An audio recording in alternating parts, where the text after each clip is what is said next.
अस्सलाम वालेकुम, hope you all are fine. तो आज हमारे किचन में बना मटन पुलाव। तो उसके लिए हमें हाफ़ के जी मटन चाहिए, एक छोटी प्याज चाहिए, अदरक और लहसुन और साबुत गरम मसाला हमें चाहिए। इसमें थोड़ा सा हम खुश्क धनिया डालेंगे और थोड़ी सी सौंफ भी डालनी है हमने। और साथ ही हमने इसमें 3 गिलास पानी डाल देने हैं। थोड़ा सा हमने इसमें नींबू डालना है और 3 टेबलस्पून भर के हमने इसमें दही डाल देनी है।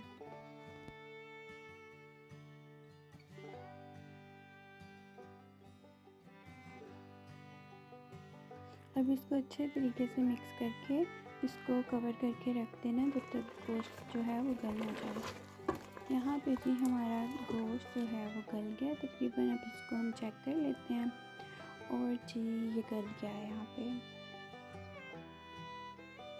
यहाँ जी अब हमने एक कढ़ाई ले ली है, उसमें हमने 6 टेबलस्पून जो है वो भर के ऑयल डाल देना है। उसके बाद तेल जो है वो हमने प्याज डाल देनी है और इसको अच्छे तरीके से भूनना है, फ्राई करना है हमने।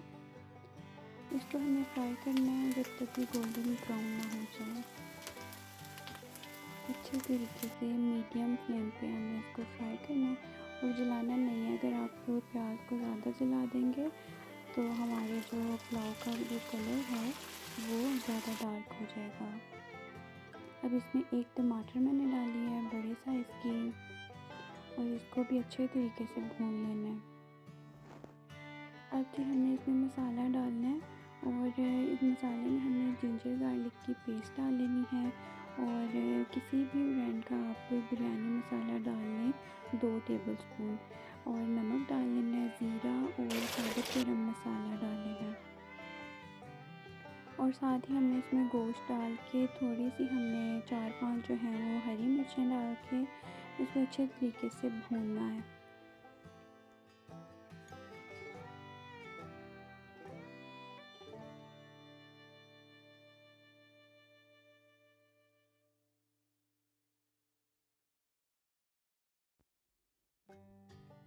अच्छे तरीके से हमने इसकी भुनाई कर लेनी है ताकि जो हमारे गोश्त में थोड़ी सी इसकी गोश्त की स्मेल होती है वो ख़त्म हो जाए।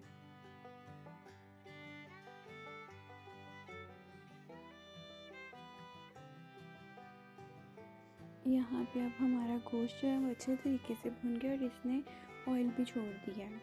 ये इसकी निशानी होती है, जब ये अच्छे तरीके से भुन जाता है तो ये ऑयल छोड़ देता है।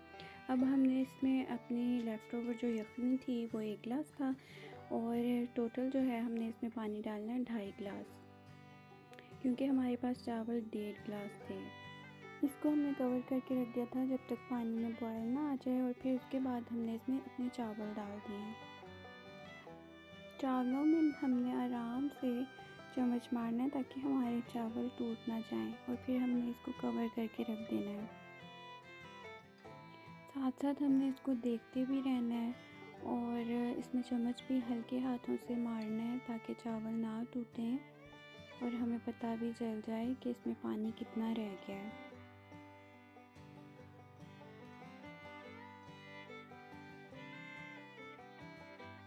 इसको मैंने कवर कर दिया था और अब देखें इसमें जब इस स्टेज पे आ जाए तो आपने इसको दम पे लगा देना है और हल्की आंच पे लगाना है ताकि हमारे चावल नीचे ना लगें।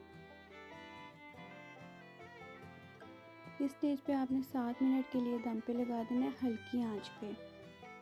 और देखें हमारे चावल कितने अच्छे रेडी हुए हैं और खिले खिले हैं और इतने मज़े के ये तैयार हुए थे। आप लोग एक दफ़ा लाजमी ट्राई कीजिएगा। तो इसके साथ ही मुझे इजाज़त दीजिए और मुझे दुआओं में याद रखिएगा और चैनल को सब्सक्राइब, लाइक और शेयर ज़रूर कीजिएगा। अल्लाह हाफ़िज़।